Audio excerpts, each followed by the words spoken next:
আল্লাহ রাব্বুল আলামিন বলেন, হাবিব রে আপনি কাঁদেন কেন? আজকে তো আপনার কাঁদার দিন না। আমি আপনাকে মাকামে মাহমুদ দান করেছি, আমি আপনাকে কাউসার দান করেছি। আপনার আজকে সম্মানের দিন, মর্যাদার দিন, কাঁদেন কেন? আল্লাহর হাবিব বলবেন, রব্বুল আলামিন মাকামে মাহমুদ পেয়েছি, কাউসার পেয়েছি, কান্দি এই জন্য আমি দেখতে পাচ্ছি আবার সামনে দিয়া ফেরেশতারা আমার উম্মতগুলি জাহান্নামের দিকে নিয়ে যায়। আল্লাহ রাব্বুল আলামিন বলবেন, ওগো আমার হাবিব, আমি আপনাকে ক্ষমতা দিলাম, আপনার জান্নাতি উম্মতগুলি আপনি বেছে নেন। আল্লাহর হাবিব তার জান্নাতের উম্মতগুলি বাঁচতে থাকবেন। হযরত আয়েশা বলেন, ইয়া রাসূলুল্লাহ, কিয়ামতের ময়দানে লক্ষ কোটি কোটি মানুষের ভিতরে আপনার জান্নাতি উম্মত আপনি চিনবেন কি করে? হুজুর বলেন, আয়েশা, কোন একটি ঘোড়ার কপাল যদি থাকে সাদা, এই সাদা কপালওয়ালা ঘোড়াটা যদি অসংখ্য ঘোড়ার ভিতরে যদি হারিয়ে যায়, তাহলে সাদা কপালওয়ালা ঘোড়ার মালিক তার ঘোড়াকে পাবে কিনা বলো? হযরত আয়েশা বলেন, হুজুর অনায়াসে পাবে। আল্লাহ রাব্বুল আলামিনের হাবিব বলেন, আয়েশা রে, কিয়ামতের ময়দানে আমার যেই উম্মতেরা নামাজি ছিল, দিনদার ছিল, পরেজগার ছিল, দুনিয়ার বুকে ঈমান নিয়ে যারা চলাফেরা করেছে, আমার দিন কায়েমের আল্লাহর দিনের জন্য যারা কাজ করেছে, ওদের চেহারা নূর চমকাতে থাকবে, ঈমানের নূর কিয়ামতের দিন চমকাতে থাকবে। সেই ঈমানের নূর দেখে দেখে আমি আমার জান্নাতি উম্মতগুলি আমি বেছে নেব। নবীজি বলেছেন, কন্যার পিতাদেরকে গালি দিও না। অনেকে টিটকারি করে, বারবার মেয়ে হয় ছেলে একটাও হয় না, সেই জন্য টিটকারি বটকারি করে। আল্লাহর নবী বলেছেন, মেয়ের পিতাকে গালি দিও না, ঠাট্টা করো না, যেহেতু আমি মুহাম্মদ রাসূলুল্লাহ সাল্লাল্লাহু আলাইহি ওয়াসাল্লাম, আমি মেয়েদের পিতা, আমি নিজে মেয়েদের পিতা। খাও না, মেয়েদের পিতাকে গালি দিও না। রাসূলুল্লাহ বলেছেন, আকাশের নিচে জমিনের উপরে খাদিজার মতো মহিলা আর নাই। সেই হযরতে খাদিজা রাসূলের 4টি মেয়ে পেটে ধারণ করেছিলেন। সুবহানাল্লাহ। মেয়ের প্রতি রাসূলুল্লাহ যথেষ্ট মহব্বত করতেন, মেয়েকে খুব ভালোবাসতেন হুজুর সাল্লাল্লাহু আলাইহি ওয়াসাল্লাম। হুজুরের কলিজার টুকরা ছিলেন মা ফাতিমা রাদিয়াল্লাহু তাআলা আনহা। হুজুর যখন কোথাও যেতেন, সকলের শেষে দেখা করতেন ফাতেমার সঙ্গে, আর বিদেশ থেকে সফর করে এসে সকলের আগে দেখা করতেন ফাতেমার সঙ্গে। সুবহানাল্লাহ। রাসূলুল্লাহ আরো বলেছেন, তোমরা যখন বাজারে যাবে বা ব্যবসা করতে যাবে বা বিদেশে যাবে, আসার সময় যে সব হাদিয়া নিয়ে আসো। আমরা যখন বাইরে যাই, বাজারে যাই, কিছু হাদিয়া আনি না? জামা, কাপড়, চকলেট ইত্যাদি আমরা আনে থাকি। রাসূলুল্লাহ বলেছেন, হাদিয়াগুলি তোমরা যারা বিদেশে যাও, বাজারে যাও, হাদিয়া আনবে, আর এনে ঘরের মধ্যে ঢুকে তা শুরু করবে মেয়েকে দিয়ে। প্রথমে দেবে মেয়েকে। সুবহানাল্লাহ। মেয়ের মর্যাদা ইসলামে সব চাইতে বেশি। কোন যুগে? যে যুগে মেয়ে হলে পরেই মাটির নিচে ঘিরে রাখতো, আছাড় মেরে মেরে ফেলে দিত। বেআইয়ি যামবিন কুতিলাত, কোন অপরাধে তাদেরকে হত্যা করা হলো? আল্লাহ পাক কোরআনে কারীমের মধ্যে বলেছেন, তাদের অপরাধ আর কিছু না, তারা নারী, এই জন্য তাদেরকে মেরে ফেলা হতো। রাসূলুল্লাহ তাদের ইজ্জত দিলেন। সুবহানাল্লাহ বিহামদিহি। রাসূলুল্লাহ সম্মান দিলেন, ইজ্জত দিলেন তাদেরকে। কন্যা হিসাবে নারীর এই মর্যাদা। ফাতেমাকে রাসূল এত ভালোবাসতেন, ইন্তেকালের সময় হযরত ফাতেমা কাঁদতে কাঁদতে বেহুশ হয়ে যাওয়ার উপক্রম হয়ে গেছে। রাসূলুল্লাহ হযরত ফাতেমাকে ইশারা দিলেন। হযরত ফাতেমা তার কান নিয়ে রাসূলুল্লাহর মুখের কাছে লাগাই দিলেন। আল্লাহর নবী কি যেন বললেন কানে কানে, হযরত ফাতেমার কান্না বন্ধ হয়ে গেল। হযরত আয়েশা বলেন, মা, রাসূলুল্লাহ তোমার কানে কানে কি বলল আর তোমার কান্না বন্ধ হয়ে গেল? হযরত ফাতেমা বলেন, ইয়া আম্মা জান, আমার আব্বা আমার কানে কানে বলল, মা ফাতেমা তুই কাঁদিস না, তোর কান্না আমার বরদাস্ত হয় না, তোমাকে কাঁদতে হবে না। আমি তোমাকে সুসংবাদ দিয়ে যেতেছি, আমি মরে যাওয়ার পর সর্বপ্রথম তোমার সাথে আমার দেখা হবে। রাসূলুল্লাহর এই ভবিষ্যৎবাণী হযরত ফাতেমা বুঝতে পেরেছেন যে হুজুরের ইন্তেকালের পরে আমার বেশি দেরি হবে না, আমিও তাড়াতাড়ি হুজুরের সাথে শামিল হতে পারবো। হুজুরের ইন্তেকালের 6 মাস পরেই হযরত ফাতেমা রাদিয়াল্লাহু তাআলা আনহা ইন্তেকাল করেছিলেন। কন্যা হিসাবে নারীর মর্যাদা ইসলাম অনেক অনেক গুণে বাড়িয়ে দিয়েছে। এই কন্যা শিশু, কৈশোর, যৌবন পেরিয়ে যখন যৌবনে তার বিয়ে হয়ে যায়, আল্লাহ রাব্বুল আলামিন তখন বলেন, ওয়া মিন আয়াতিহি আন খালাকা লাকুম মিন আনফুসিকুম আজওয়াজান লিতাসকুনু ইলাইহা ওয়া জাআলা বাইনাকুম মাওয়াদ্দাতান ওয়া রাহমা। আল্লাহ পাক বলেন, আমার নিদর্শনের ভিতরে এটিও একটি নিদর্শন যে আমি তোমাদের থেকে তোমাদের জোড়া তৈরি করেছি, তোমাদের স্ত্রীদেরকে তৈরি করেছি, তোমাদের সাথে তোমাদের স্ত্রীর ভালোবাসা সৃষ্টি করেছি, মহব্বত সৃষ্টি করেছি। এই মহব্বত আমি আল্লাহ তৈরি করেছি। আর যখন বুড়ো হয়ে যায় মানুষ, স্বামী স্ত্রী যখন বুড়ার বুড়ি হয়, তখন আর ভালোবাসা থাকে না, তখন ওই ভালোবাসা সহৃদয়তার করুণায় আমি আল্লাহ পরিণত করে দেই। বুড়ার জন্য তখন বুড়ি ছাড়া আর উপায় নাই, বুড়িরও আর বুড়া ছাড়া উপায় নাই। তখন ভালোবাসা কোনো বিশেষ কোনো অক্ষ নিয়ে ভালোবাসা নয়, তখন একের উপরে অন্য একদম নির্ভরশীল হয়ে পড়ে। আল্লাহ পাক বলেন, এই অবস্থা আমি আল্লাহ সৃষ্টি করে দেই। সুবহানাল্লাহি ওয়া বিহামদিহি। স্ত্রীকে রাসূলুল্লাহ কত ভালোবাসতেন। আল্লাহর নবী বলেছেন, আমার কাছে তিনটা জিনিস প্রিয়, একটা হচ্ছে সুগন্ধি, একটা হচ্ছে নামাজ, আরেকটা হচ্ছে স্ত্রী। সুবহানাল্লাহ। স্ত্রী আমার কাছে প্রিয়। হুজুর বলেছেন, তোমাদের মধ্যে সেই ব্যক্তি উত্তম যে ব্যক্তি তার স্ত্রীর কাছে উত্তম। আমি আমার স্ত্রীদের কাছে উত্তম ব্যক্তি। সুবহানাল্লাহ।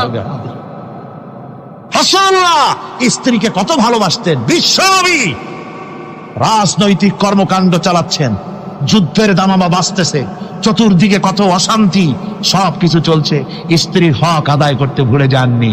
রাতের বেলায় হযরত আয়েশার বয়স কম, তাকে নিয়ে রাসূলুল্লাহ একটু সুযোগ পেয়েছেন, বলছেন, আয়েশা সব তো ঘুমিয়ে, চলো আমরা একটু দৌড়াই। ওই যে দূরে একটা জিনিস দেখা যায়, দৌড় দাও, দেখি কি আগে যায়। দুজনে দৌড় প্রতিযোগিতা করলেন। দৌড় প্রতিযোগিতায় হযরত আয়েশা ফার্স্ট হলেন, হুজুর পিছনে পড়ে গেলেন। হযরত আয়েশা খুব আনন্দ করলেন যে আপনি কিন্তু আমার সাথে দৌড়ে পারলেন। পরবর্তী কিছু কাল যাওয়ার পর হযরত আয়েশা বলেন, হুজুর আজকে আবার বললেন যে চলো আয়েশা একটু দৌড়াই। হযরত আয়েশা বলছেন যে সেদিনের তুলনায় আমার শরীর একটু, আমি মুটিয়ে গেছি, শরীরটি স্থূল হয়েছে। আমি আজকে দৌড়ালাম কিন্তু পারলাম না, রাসূল আগে চলে গেলেন।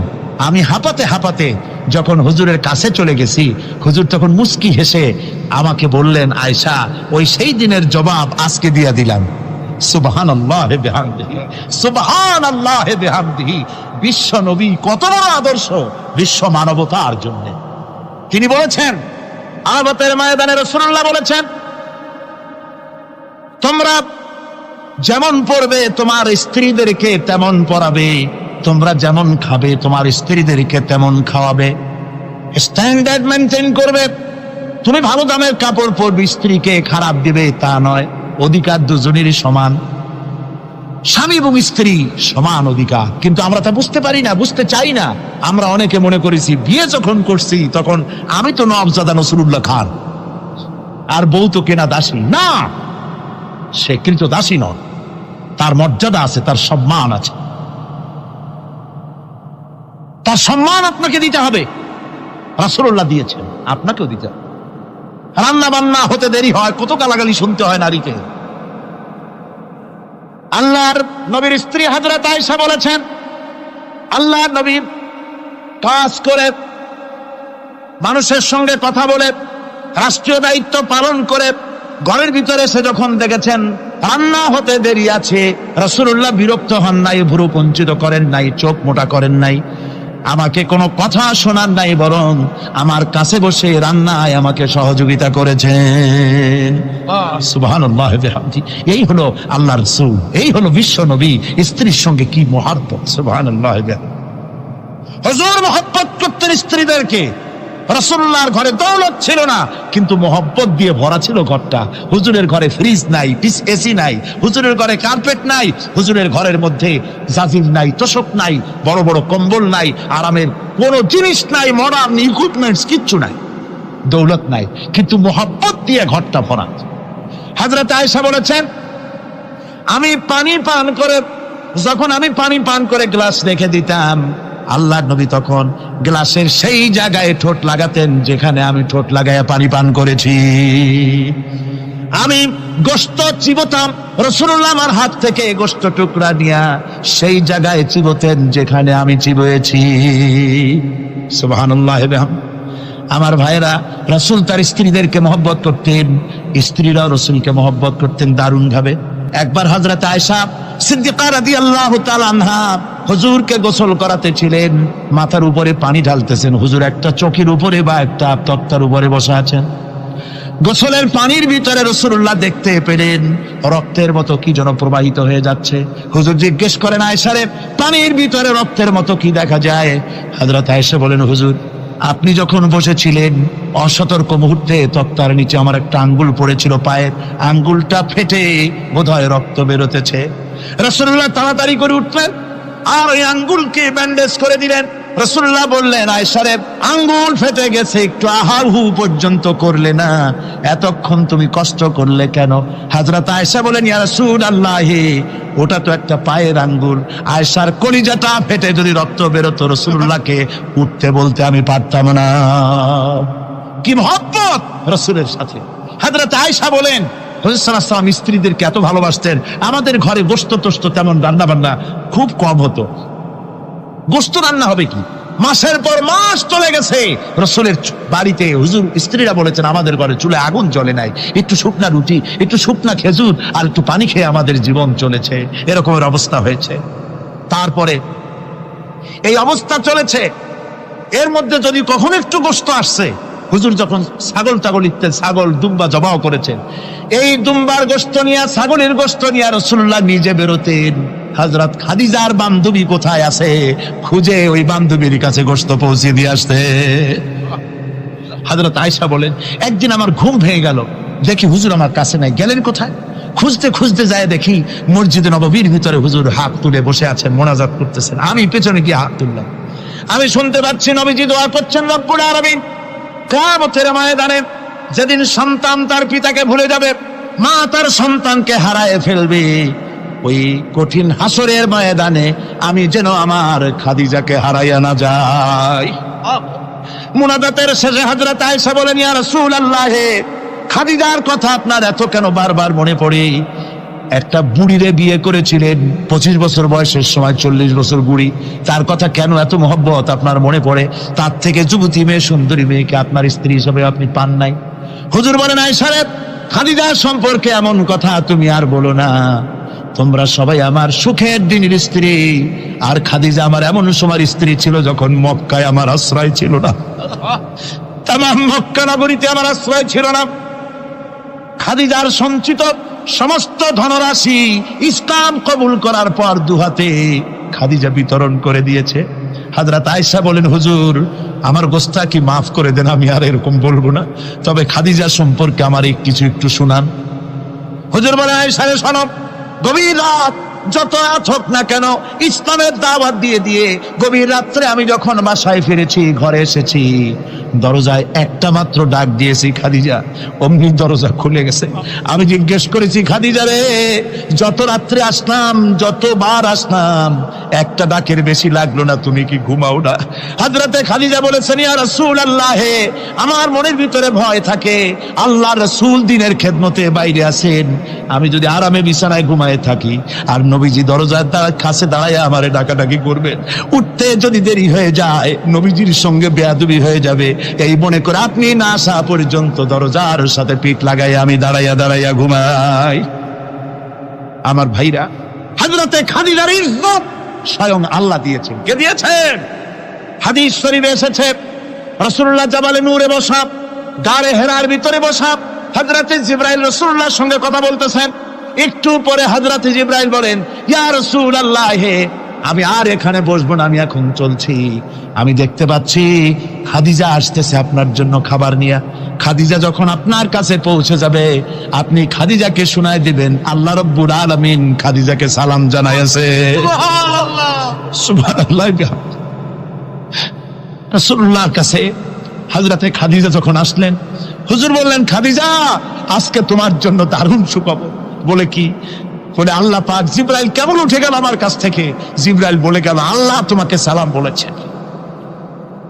হযরত খাদিজা কেঁদে ফেললেন, বললেন, ইয়া রাসূলুল্লাহ, আমার নারী জন্ম সার্থক, আল্লাহ আমাকে সালাম বলেছে, এর জবাব কেমনে দিতে হয় হুজুর আমি তো জানি না, আপনি আমার পক্ষ থেকে আল্লাহর সালাম কিভাবে দেওয়া লাগে আপনি দিয়ে দিন, আমি তো বুঝি না কেমনে আল্লাহর সালামের জবাব দেব। হুজুর বললেন, খাদিজা, শুধু আল্লাহ নয়, জিব্রাইলও তোমাকে সালাম বলে গেছে। হযরতে খাদিজা বললেন, হযরত জিব্রাইলকে আমার সালামের জবাবটা ওয়ালাইকুম আসসালাম বলেন। হযরত খাদিজার এই মর্যাদা ছিল। আমার ভাইরা, রাসূল পাক সাল্লাল্লাহু আলাইহি ওয়াসাল্লাম এভাবে মহব্বত করেছেন স্ত্রীদেরকে। সুতরাং স্বামী স্ত্রীর মহব্বত আল্লাহর জান্নাতি নিয়ামত। কিসের নিয়ামত? যে ঘরের মধ্যে স্বামী স্ত্রীর মধ্যে মিল মহব্বত আছে, এটা বেহেশতের মতো, আর যেখানে মিল মহব্বত নাই, এটা জাহান্নামের মতো। ঠিক কি? সুতরাং মহব্বত করুন, বেশি বেশি স্যাক্রিফাইস করুন, বেশি বেশি স্যাক্রিফাইস করুন। নারীদের ব্যাপারে বলা হয়েছে, পুরুষকে বলা হয়েছে অধিকার আদায় করো, সব ব্যাপারে সমান অধিকার। কিন্তু নারীকে একটা ব্যাপারে বলা হয়েছে, নারী শোনো, পুরুষের মর্যাদা তোমার চাইতে আল্লাহ রাব্বুল আলামিন বেশি দিয়েছেন। আর রিজালু কাওয়ামুনা আলান নিসা, নারীদের উপরে পুরুষের প্রাধান্য আল্লাহ পাক দান করেছেন। একদিন একজন সাহাবী বলেছিলেন, ইয়া রাসূলুল্লাহ, জংলি উট দেখলাম আপনার পায়ের উপরে সেজদায় পড়ে গেল, আপনি যদি আমাদেরকে অনুমতি দিতেন না, আপনাকে আমরা সেজদা করতাম। আল্লাহ নবী বললেন, মানুষ মানুষকে সেজদা করা এ পারমিশন যদি আমি দিতাম, তাহলে দুনিয়ার সমস্ত স্ত্রীদেরকে বলতাম তারা যেন তাদের স্বামীকে সেজদা দেয়। স্বামীর মর্যাদা এখানে বেশি। সুতরাং অধিকার সমান, কোনো সন্দেহ নাই, কিন্তু স্বামীর একটা আলাদা মর্যাদা আছে, সেই সম্মানও তাকে দিতে হবে। এরপরে এই সমান অধিকারের ভিত্তিতে স্বামী স্ত্রী চলতে থাকে, মাঝখানে আল্লাহ পাক তাদেরকে সন্তান দান করেন। আল্লাহ তাদেরকে, নারীকে লেখাপড়ার অধিকার দিয়েছেন, ইসলাম তাকে লেখাপড়ার অধিকার দিয়েছে, শিক্ষার অধিকার দিয়েছে। হযরত আয়েশা সিদ্দিকা রাদিয়াল্লাহু তাআলা আনহা শিক্ষয়িত্রী ছিলেন, হাফেজা ছিলেন, হাদিসের হাফেজা ছিলেন, কোরআনের হাফেজা ছিলেন, হাজার হাজার সাহাবায়ে কেরামদের তিনি ওস্তাদ ছিলেন। সুবহানাল্লাহ বলেন। নারীদের ব্যাপারে অধিকাংশ মাসালা হযরত আয়েশা সিদ্দিকা রাদিয়াল্লাহু তাআলা আনহার অবদান। সুবহানাল্লাহ। নারী যুদ্ধ করেছে, যুদ্ধের ময়দানে নারীর অধিকার আছে। নারী চাকরি করতে পারবে, নারী ব্যবসা করতে পারবে, নারী লেখাপড়া করতে পারবে, নারী সেনাবাহিনীতে যেতে পারবে, নারী সব করতে পারবে, কিন্তু পর্দার মাধ্যমে। একটা লোক গিয়ে কাঁদতেছিল মুসলমান হওয়ার পরও। হুজুর কয়, কান্দো কেন? কই যে আমার গুনাহ কি মাফ হয়েছে? হুজুর বলেন, হ্যাঁ মাফ হয়ে গেছে। কলেমা পড়ছো, মাফ হয়ে গেছে। কয় যে হুজুর আমি তো মারাত্মক গুনাহ করছি। বলে কি? বলে আমার একটা মেয়ে, সেই মেয়েটাকে নিয়ে আমি, ঘটনা লম্বা, আমি সংক্ষেপে বলতেছি, মেয়েটাকে ফাঁকি দিয়া তারে আমি মারবো, বুঝতে দেই নাই আমার বউরে। বললাম চলো বেড়াইতে যাই, মেয়েটা আমার সাথে সাজাই দিয়েছে, তার মা বেড়াতে নিয়ে যাবো এই কথা মনে করে। মেয়েটা কদ্দূর যায়, আবার আব্বা আব্বা বলে আমার দিকে ফিরে আসে, আবার পিছনে থাকে, আবার আব্বা আব্বা বলে জড়ায় ধরে। এইভাবে করতে করতে যখন নির্জন এলাকায় গেলাম, আমি পাহাড়ের পাশে গর্ত খোঁড়া আরম্ভ করলাম। গর্ত খুঁজি আর মাটি ছিটে এসে আমার দাড়িতে লাগে। বাচ্চা মেয়েটা আমার কাছে এসে দাড়ি দিয়ে ধুল ঝাড়ায় দেয়, কয় আব্বা তোমার দাড়িতে ধুল লাগতেছে, তুমি এই কষ্ট করতেছো কেন? মেয়ে তো বোঝে না যে আমি তার জন্য কবর খুঁজতেছি। কবরটা খোঁড়া হয়ে যাওয়ার পর মেয়েটারে বান্ধা শুরু করলাম। মেয়ে এখন কাঁদতেছে, বাবা আমার বান্ধো কেন? আমি তারে বাঁধা জোরে ওর মধ্যে নিক্ষেপ করে দিলাম। মেয়েটা গর্তের মধ্যে বসে চিৎকার করে বলছে, আব্বা তুমি আমারে বাঁচতে দাও, আমি তোমারে বাপ বলে সমাজে হ্যাঁ করব না, আমি ভিক্ষা করে খাবো, আমারে পাইলো না। লোকটি বলছি, ইয়া রাসূলুল্লাহ, আমার মনে দরদ আসলো না। আমি একটা পাথর উঁচু করে আমার মেয়ের বুক লক্ষ্য করে জোরে মেরে দিলাম। বুকটা ফেটে রক্ত ফিনকি দিয়ে উঠলো, আর মেয়ের বুক থেকে আওয়াজ বেরোলো, আব্বা। আমার কালে যেন এখনো সেই আওয়াজ বাজে। হাদিস শরীফে এসেছে, হুজুরের চোখের পানি দাড়ি ভিজে ভিজে জামার উপরে পড়তেছিল। হুজুর বললেন, আহারে, মানুষও পারে এইরকম কাম করতে।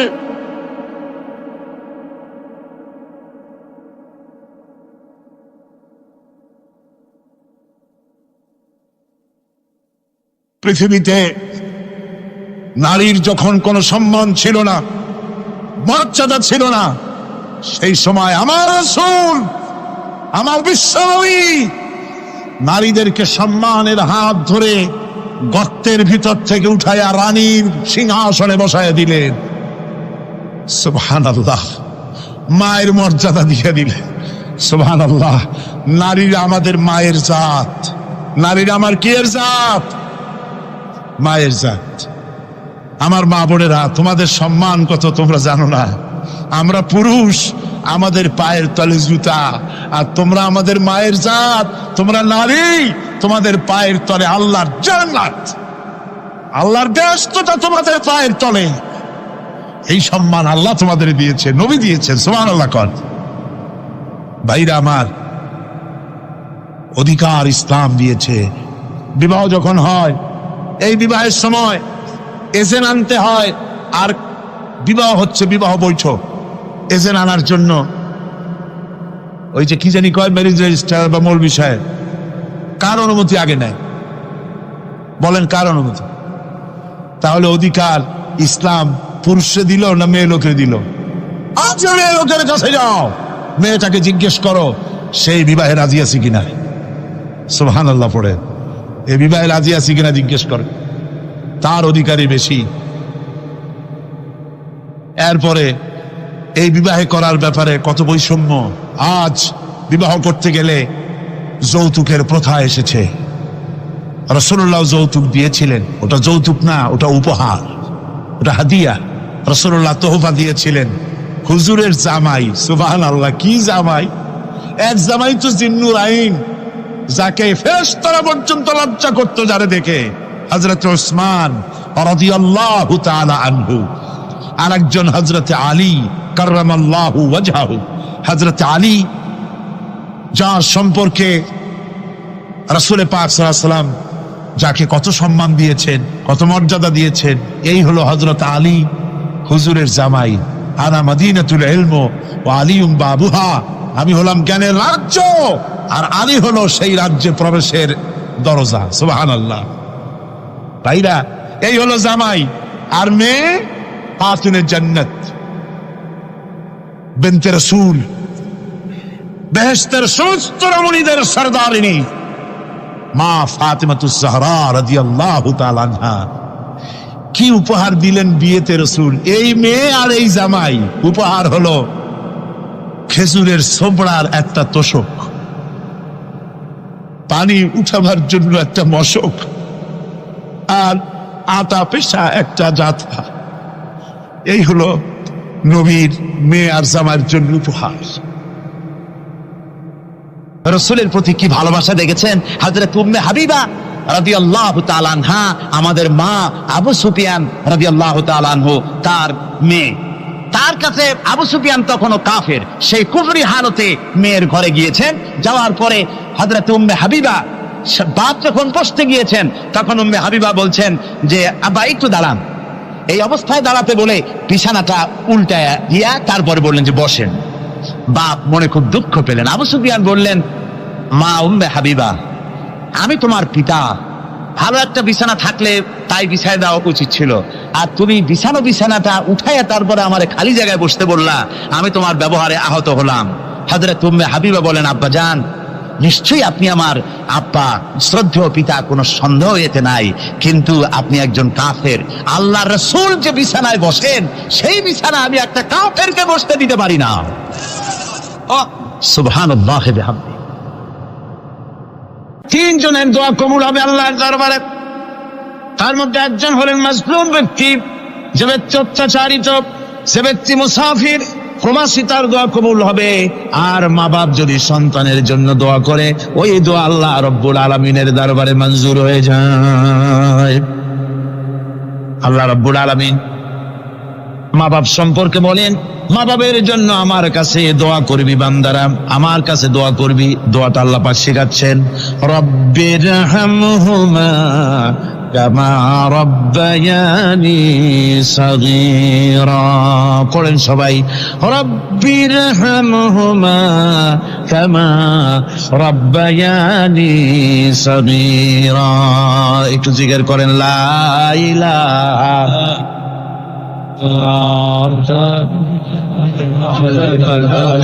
লা ইলাহা ইল্লাল্লাহ, লা ইলাহা ইল্লাল্লাহ, লা ইলাহা ইল্লাল্লাহ, লা ইলাহা ইল্লাল্লাহ মুহাম্মাদুর রাসূলুল্লাহ।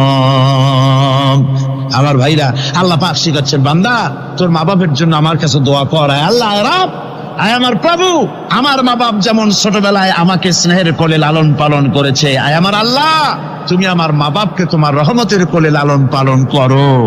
আল্লাহ শিখাই দিয়েছেন। আমার ভাইরা, প্রত্যেক নামাজের পরে এই দোয়াটা ভুলে যাবেন না। ভুলে যাবেন? ভুলে যাবেন? আমার ভাইরা, আমার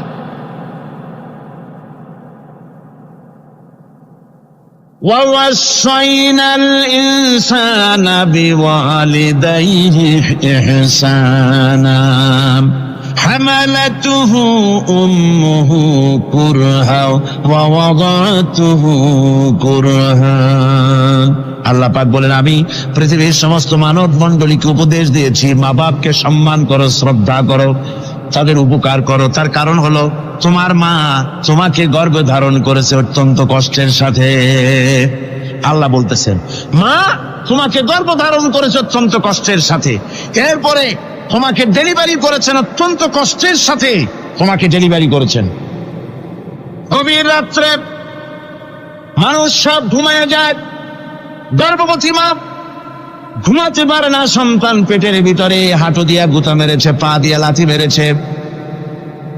মা চরম শীতের রাত্রে, প্রচন্ড শীতের রাতে গায়ের লেপটা সরাই দিয়া মা একবার দাঁড়ায় আর একবার বসে, একবার দেওয়ালের সাথে হেলান দিয়া দাঁড়ায়, কষ্ট করে রাতটায় কাটায় দেয়।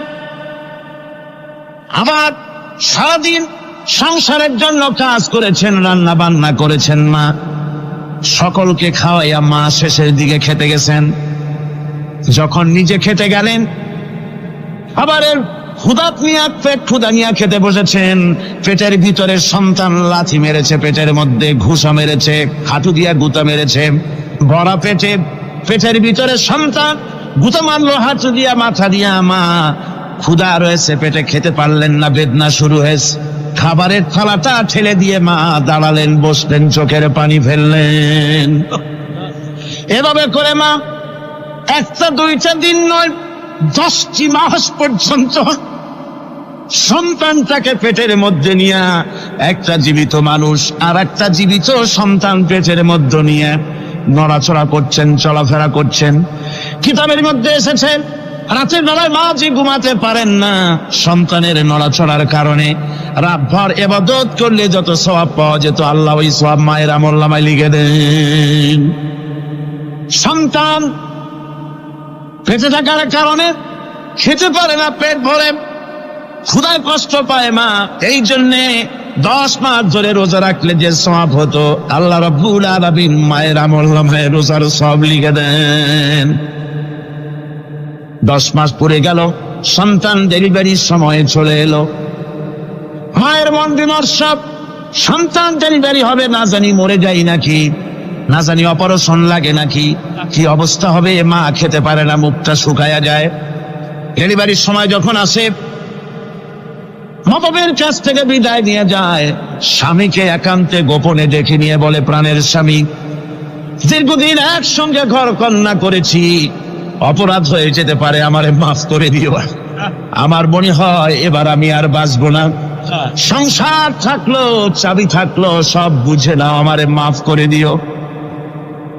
মা চলে গেল সতিকা গৃহে, ক্লিনিকে চলে গেল, অপারেশন থিয়েটারে চলে গেল, অথবা ডেলিভারির জায়গায় চলে গেল। ডেলিভারি পেইন শুরু হয়ে গেল, বেদনা শুরু হয়ে গেল। এক একটা বেদনা যেন মায়ের এক একটা মৃত্যু যন্ত্রণা শুরু হয়ে যায়। এমন যন্ত্রণা, প্রসব বেদনা দুনিয়ার ভুক্তভোগী মা ছাড়া আর কেউ জানে না।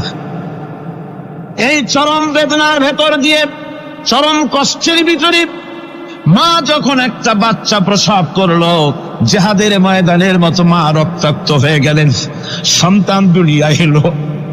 মা তখন অস্থির থাকেন। এত বড় বিরাট কষ্টের ভিতরে আল্লাহ রাব্বুল আলামিন বলেন, সন্তান যখন ডেলিভারি হয়ে গেল, মায়ের মনের ভিতরে আমি তখন এই ফিলিংস, এই টেন্ডেন্সি জাগ্রত করে দিই, দেখ কি হয়েছে। মা তখন দেখতে চায় কি হয়েছে। মায়ের সামনে যখন এত কষ্টের, হৃদয় বিংড়ানো, কলিজার 32টি নারী ছেঁড়া যন্ত্রণার সন্তান যখন মায়ের চোখের সামনে আসে, আল্লাহ পাক বলেন, মা যখন তার ছেলের মুখের দিকে তাকায়, মেয়ের মুখের দিকে তাকায়, আল্লাহ বলেন 10 মাসের পেটে ধরা কষ্ট আর ডেলিভারির সব কষ্ট মায়ের মন থেকে মুছে ফেলে দেই। আল্লাহ রাব্বুল আলামিন বলেন, খবরদার দুনিয়ার মানুষ, এমন মায়ের সাথে নাফরমানি করবি না, এ মায়ের সাথে নাফরমানি করবি না, মাকে সম্মান করবি, মার কাছে দোয়া চাবি। দুনিয়ায় যদি সম্মান চাও, রিসপেক্ট চাও, মায়ের পায়ে ধরে কাঁদো। মায়ের জাতি অনেক সম্মান তার। রাসূল করিম সাল্লাল্লাহু আলাইহি সাল্লামকে প্রশ্ন করা হয়েছে, হুজুর খেদমত করবো কার? হুজুর কয় মায়ের। তারপরে কার? হুজুর কয় মায়ের। তারপরে কার? হুজুর বলেন মায়ের। তারপরে কার? তোমার পিতার। 3 গুণ। তোর ভাইয়ের মর্যাদা 3 গুণ বেশি, তোর বাবার চাইতে মর্যাদা বেশি। সুবহানাল্লাহ পড়ে। আর আজকে ইসলামের শত্রুরা তারা বলে যে ইসলাম নারীর অধিকার আদায় করে নাই। নারীর অধিকার ইসলাম দেয় নাই তো কে দিয়েছে? আমার বন্ধুগণ, বিশ্বনবী জনাবে মুহাম্মদ রাসূলুল্লাহ সাল্লাল্লাহু আলাইহি ওয়াসাল্লাম মসজিদে নববীর ভিতরে বসে আছেন। এক বৃদ্ধা মহিলা মসজিদের মধ্যে প্রবেশ করলেন। হুজুর বৃদ্ধাকে দেখে দাঁড়ায় গেলেন, বিশ্বনবী বুড়ি মেয়ে লোককে দেখে দাঁড়ায় গেলেন। আল্লাহর নবী বুড়িকে দেখে দাঁড়ালেন। বুড়ি যখন কাছে এলেন, আল্লাহর নবী নিজের গায়ের চাদর বুড়ির জন্য বিছায়া দিলেন। বুড়ি বসলেন। এরপরে কথাবার্তা সারার পর বুড়ি যখন বিদায় হবেন, হুজুর আবার দাঁড়ালেন। বুড়ি মহিলা চলে গেলেন।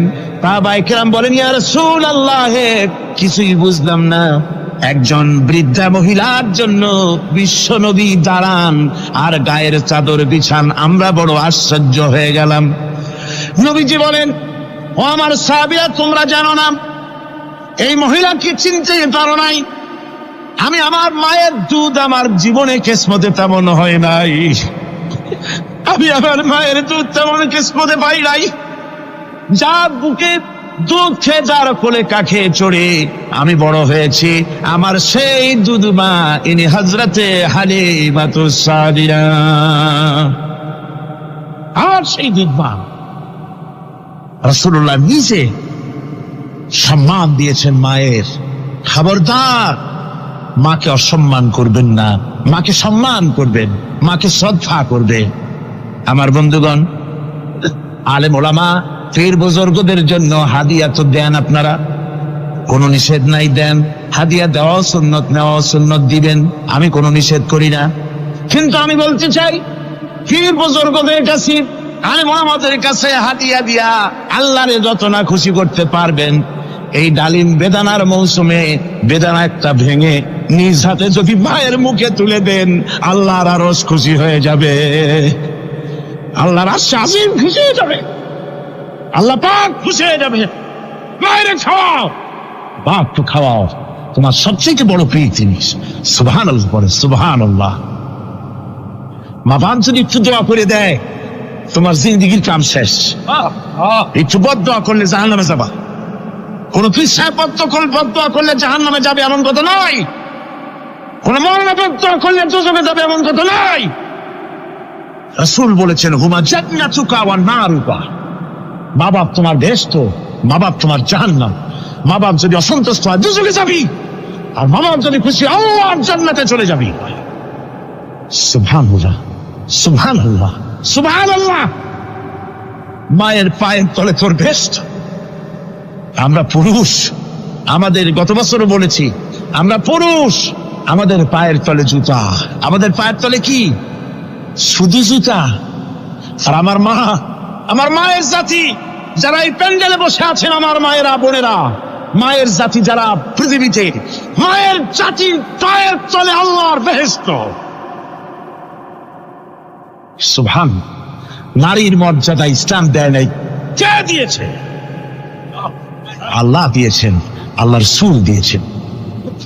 আর আমার মা, আমার মায়ের জাতি যারা এই প্যান্ডেলে বসে আছেন, আমার মায়েরা, বোনেরা, মায়ের জাতি যারা পৃথিবীতে, মায়ের জাতির পায়ের তলে আল্লাহর বেহেশত। সুবহান, নারীর মর্যাদা ইসলাম দেয় নাই, কে দিয়েছে? আল্লাহ দিয়েছেন, আল্লাহর রাসূল দিয়েছেন। আমার বন্ধুগণ, হযরত বায়জিদ বুস্তামি, ছোট্ট বাচ্চা ছেলে, গভীর রাত্রে মা অসুস্থ, পানির পিপাসায় জেগে উঠেছেন। বাবারে পিপাসায় শেষ হয়ে গেলাম, পানি দাও।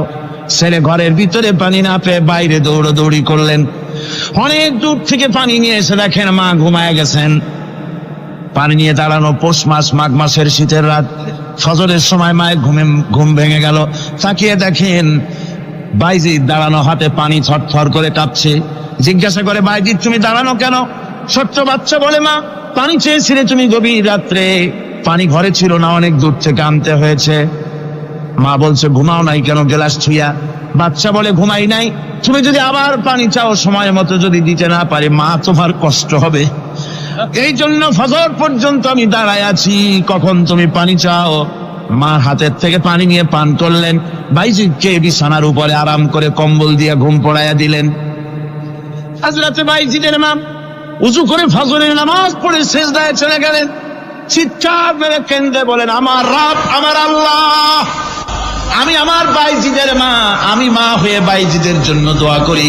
বাইজিদ আমার জন্য আজকে যা করেছে, আমি মা, আমার কলিজা ঠান্ডা হয়ে গেছে। হায় আল্লাহ, আমি বাইজিদের জন্য দোয়া করি, তুমি তাকে সুলতানুল আরিফিন বানাইয়া দিও। মঞ্জুর হয়ে গেল আল্লাহ পাকের কাছে দোয়া। আমার ভাইরা, আল্লাহ পাক বলছেন, খবরদার আমার ইবাদতের পরে মা বাপ, আল্লাহর ইবাদতের পরে কারা? মা বাপ।